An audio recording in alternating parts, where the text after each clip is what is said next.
o training si Manny Pacquiao. Kanina po, kasama na niya ang matalik niyang kaibigan at trainer na si Buboy Fernandez. Pinaghahandaan na nila Pacman ang kanyang laban kay Antonio Margarito sa Nobyembre. Nakatutok si Sports Saksi, Chino Trinidad. Hindi makikita ang halos kalahating taon ng walang boxing sa ikinikilos ni Manny Pacquiao sa ikalawang araw ng kanyang ensayo para sa kanyang laban kontra kay Antonio Margarito. Isa-isa na rin nagsisidating ang mga miyembro ng Team Pacquiao.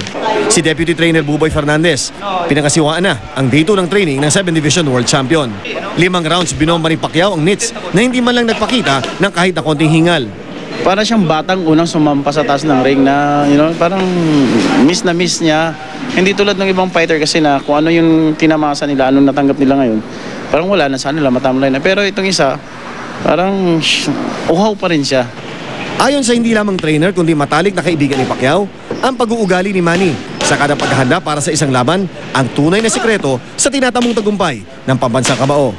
Kailangan i-maintain yung pagiging natin champion. Habang nandyan pa tayo sa boxing, kailangan mag-training mabuti. Kasi kung wala kang training, madali kang talunin. Malimit na natin itong naririnig mula sa pambansang kamao. Ngunit talagang kasipagan ang isang tunay na pundasyon ng kanyang tagumpay. Kailangan huwag maglagay ng katamaran sa isipan. Kaya naman lahat. Kaya kailangan sipag at focus. Higit sa lahat is laging mag-pray sa Lord. Chino Trinidad, Nakatutok, 24 oras.